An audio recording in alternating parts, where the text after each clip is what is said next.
le matin avec un bol de céréales. Je suis vraiment fan des céréales en général, mais je préfère que ça soit pas trop sucré. Donc pour le moment, je mange celui-là de chez Lidl. J'ai trouvé ces bols trop mignons de chez Leader Price pour moins que 2 euros. Je voulais des bols qui étaient monochromes, qui faisaient un peu scandinave aussi. J'étais assez exigeant, j'aurais cherché de partout, j'en trouvais pas. Et puis c'était mon bonheur quand je faisais les courses l'autre jour d'en trouver. Pour le routine de soins, je commence en attachant mes cheveux vite fait. Alors vous y étiez beaucoup à me demander qu'est-ce que j'utilise comme produit, qu'est-ce que je fais pour les soins. Et personnellement, je suis assez exigeante pour mes soins. Je veux vraiment les produits qui vont améliorer la peau, qui fait quelque chose pour la peau, pas juste les produits qui enlèvent, qui vont l'abîmer, etc. Donc je fais vachement attention aux ingrédients et je veux que les produits, ça aide à balancer le pH de ma peau. Là, je commence avec le baume en huile de chez Biotherm. Je trouve que les baumes naturels démaquillants sont hyper efficaces, surtout même pour les peaux grasses, on dirait pas, mais en fait, ça aide à faire l'équilibre avec sa peau, ça enlève pas les lipides qui sont bien, qui sont là naturellement, et d'un coup, on n'a pas la peau après qui va se régressir plus rapidement pour essayer de remplacer les lipides qu'on enlève souvent avec les mousses. Et pour moi, ça enlève vraiment toutes les impurités, mais ça me laisse une peau hyper souple, hyper douce. C'est vachement agréable. Depuis que j'ai changé au baume nettoyant, j'ai quasiment plus de boutons. Après, je prends le contour des yeux lissant de chez Nuxe, que j'ai reçu de la part de Cyber Parapharmacie. Et franchement, il y a beaucoup de crèmes pour les yeux qui sont bien trop grasses pour mettre sous le maquillage. Mais cette crème-là est vraiment parfaite après un maquillage lisse. Ça va pas trop graissir la peau. Ça va laisser son anti-cerne intact. C'est vraiment top. Et après, je vais le suivre avec mon sérum préféré de tout le temps. C'est le sérum Polyphénol de chez Caudalie. Encore, c'est un sérum qui n'est pas du tout trop grasse. Ça va bien avec le maquillage. Moi, perso, j'ai un peau mixte. Et surtout, je le donne thé qui peut se régressir vite pendant la journée. Cet sérum, ça ne me régressait pas plus vite du tout. En plus, c'est un sérum qui, disons, défense anti-rides, mais vraiment, ça convient à toutes les types de peau, même si vous êtes plus jeune. Il y a tellement des oxydants qui sont vraiment bien, les ingrédients qui sont absolument top pour toutes les gens qui ont le stress et qui ont la pollution dans leur vie. C'est un super protège, donc pour tout le monde, quoi. Et pour l'étape finale, je vais appliquer le gelé éclat toujours de chez Clarins. J'adore cette crème, il hydrate super bien sans trop grossir la peau. Ils sont trop bons. Par contre, le seul petit bémol, ça serait le packaging. C'est super beau, mais comme c'est un petit pot et on va tremper les doigts dedans tous les jours, c'est vite un nid à bactéries. Donc il faut bien vérifier à se laver les mains avant d'appliquer sa crème. Et il faut le consommer assez vite parce que si on laisse plusieurs mois, c'est sûr que ça va se pourrir au fur et à mesure. C'est parti pour les dents. Alors, moi, je suis assez maniaque de propreté des dents. Ça, c'est hyper important à moi. J'utilise la Perfection de chez Oral-B actuellement. C'est une dentifrice fluor qui blanchisse aussi les dents qui m'ont été envoyées. Apparemment, c'est une nouveauté qui va sortir bientôt en France et je l'utilise en conjonction avec leur accélérateur blanchissement. Alors normalement, les dentifrices blanchissement me font rien du tout. Je trouve qu'ils laissent pas un grand effet. Je m'en sers plutôt pour garder les dents qui sont déjà blanches en conjonction avec notre traitement. Mais je suis franchement bluffée par les résultats que ça fait en juste 7 jours. Bon, c'est pas les dents de mannequin ou de célébrité non plus, mais c'est quand même ça avance et ça se voit. Il y a une différence, on voit tout de suite qu'il y a une différence au niveau de blanchissement de mes dents.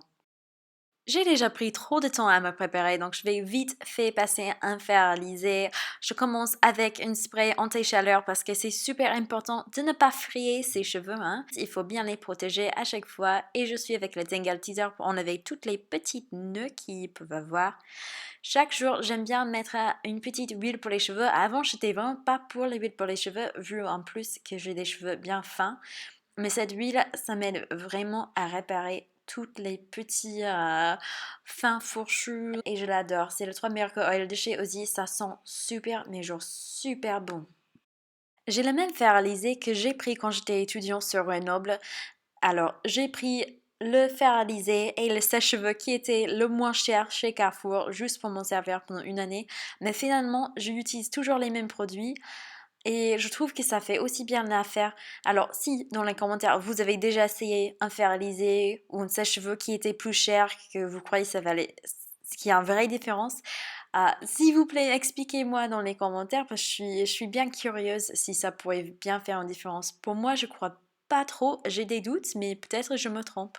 Et voilà le résultat final qui n'est pas aussi impressionnant que ça, mais c'est fait. Et je vais pas vous le montrer, mais ici c'est la partie où je mets mon déodorant et mes vêtements. Vous verrez que c'est un déodorant américain parce que je m'accroche pas trop avec les déodorants en France. J'ai pas bien dormi hier soir, donc on va commencer avec la Ray Space de chez Benefit dans la couleur numéro 1, Fair. Des fois quand c'est vraiment grave, c'est la seule chose qui couvre bien mes cernes. J'en ai mis vraiment trop. J'avais peur quand j'ai acheté ces concealers parce que je me suis dit, punaise, c'est vraiment trop rosé pour moi. Et bien sûr pour les boutons ce serait les catastrophes, mais je trouve que sous les yeux c'est vraiment une très bonne couvrance et finalement ça se neutralise et ça fait très naturel, moi j'aime bien. Pour ce qui concerne la teinte globale, moi j'adore le CC Crème de chez Bourjois. En fait pour moi Bourjois c'est le marque par excellence pour tout ce qui est produit pour les teintes. Là j'ai la couleur, j'espère que j'ai pris le bon, 31 Ivoire, ouais c'est ça. En tout cas je suis toujours le plus clair. Dans presque toutes les marques, si c'est une marque grande surface, c'est sûr je suis le plus clair. Et des fois même en grande surface, la couleur la plus claire c'est un peu trop foncé, mais heureusement Bourjois ils ont des teints assez clairs pour moi. J'aime bien toujours mettre derrière ma main parce qu'après je peux bien contrôler la quantité que je vais mettre sur ma peau. Je trouve qu'il vaut mieux en avoir pas assez et en ajouter qu'en mettre trop sur sa visage et ne pas savoir quoi faire après. Je l'essuie sur mes jeans, sur serviette mon chéri. Qu'est-ce que je fais avec cette bêtise? Je fais toujours les coins du nez parce que je trouve que ça peut être un endroit sensible où souvent je vois qu'il y a des personnes qui ont un peu de fond de teint qui essaient de rester coincées là, on n'a pas bien vu, on n'a pas bien étalé et d'un coup ça fait un peu sale, surtout comme c'est autour du nez quoi.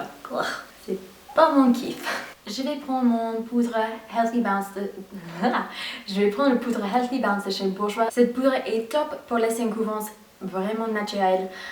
On voit pas qu'on porte de poudre, même on peut en ajouter. C'est très modulable, ça reste un produit qui s'unifie assez bien avec la teinte.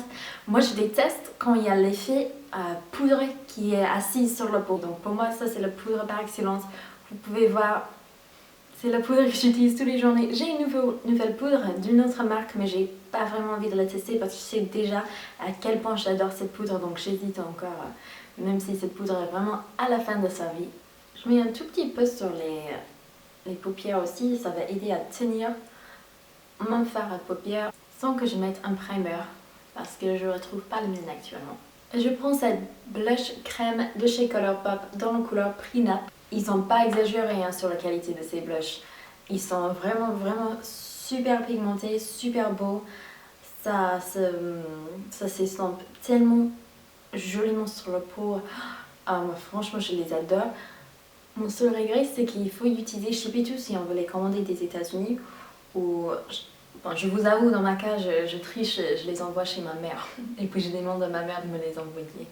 J'embête Colourpop de temps en temps avec des tweets, je leur demande où est-ce qu'on est au niveau de livraison internationale et ils me disent toujours qu'ils y travaillent, ça va être pour bientôt, mais bon on peut dire c'est pour bientôt seulement un certain nombre de fois avant que on s'en doute que c'est un peu plus compliqué que ça quoi. En tout cas, c'est bien de savoir qu'il y travaille. Donc si ça vous donne envie et que vous n'avez pas envie de passer par Shipitu ou par d'autres moyens, je crois qu'il y a d'autres sites qui font le même service. Je vais continuer les embêter.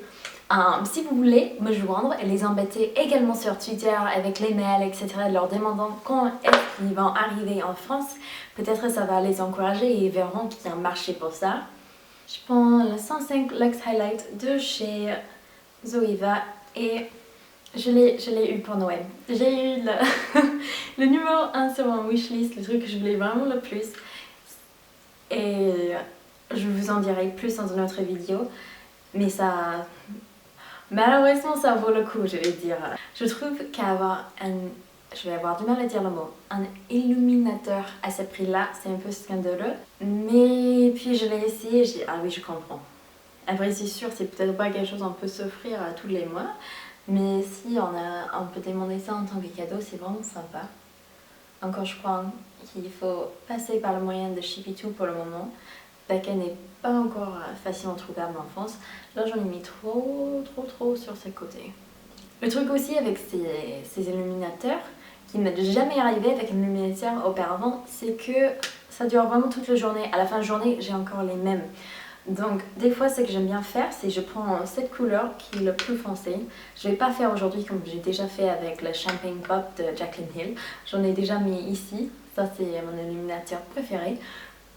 Mais pour les jours quand je veux faire un peu plus vite, je prends cette couleur là, le plus foncé sur un brosse.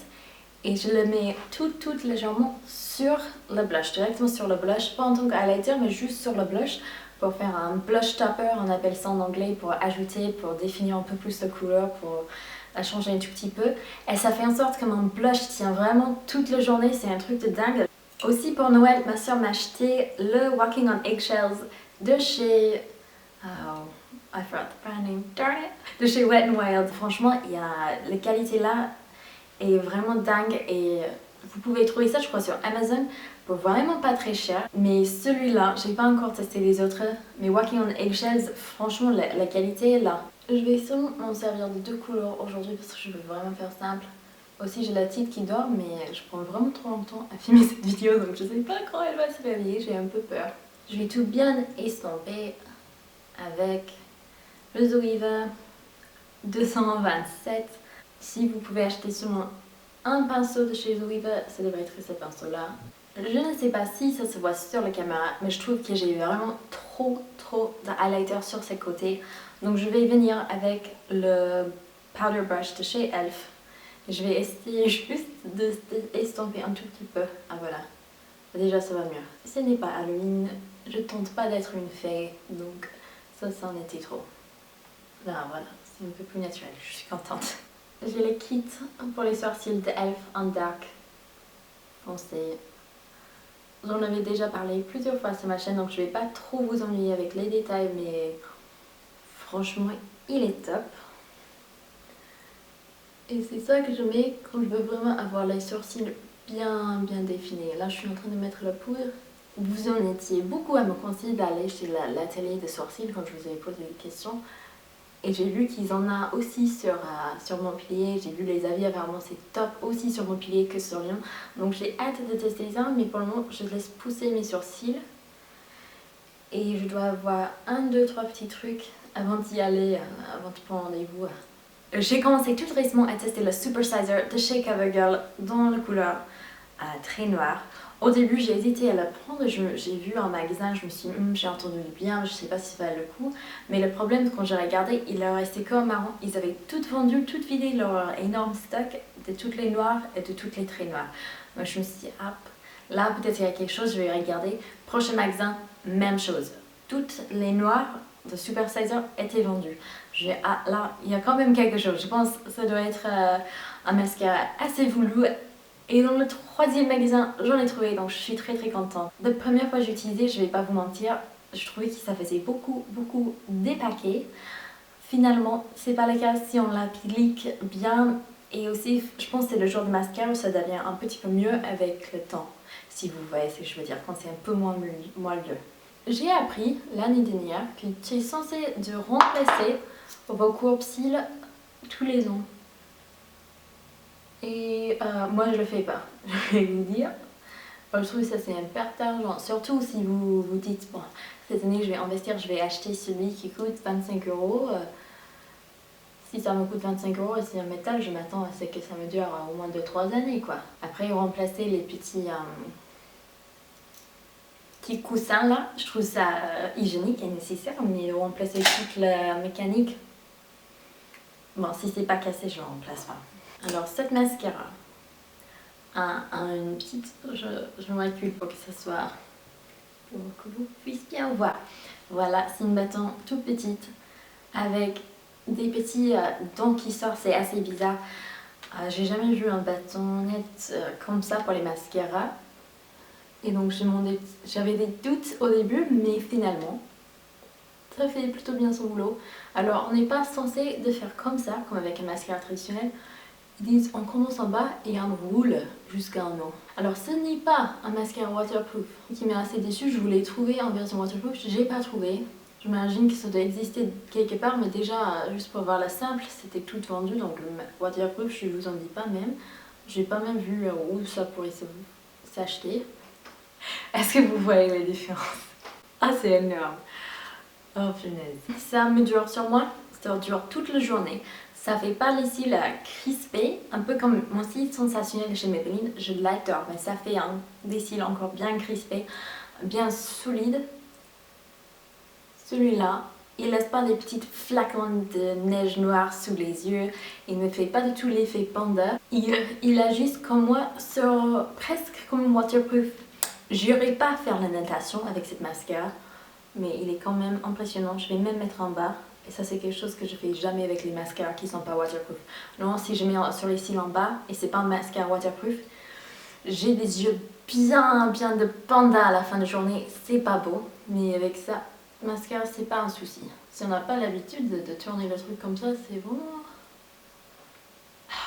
C'est difficile à changer ces habitudes quoi. J'en suis super contente avec ce mascara. Ça c'est donc CoverGirl Super Sizer si vous allez aux États-Unis, ou vous pouvez vous procurer via Ship2, via eBay un mascara, cette mascara là. Franchement je le recommande, c'est dingue. En sachant que je ne l'ai pas aimé la première fois que je l'ai testé, la deuxième fois je me suis dit ah oui ça va beaucoup mieux. Et la troisième fois et depuis ça me fait des cils de dingue. Donc j'en suis trop contente. Pour les lèvres, je crois que vous en seriez pas très surprise. Je vais prendre un Dash of Pink. C'est le Elf Matte Lip Color. Je crois que c'est le crayon Jumbo Matte en français on dirait. Voilà comme ça. J'adore parce que ça fait une sorte de liner et de rouge à lèvres dans un. Et ça a un tenue de dingue. J'espère que cette petite vidéo vous avait plu.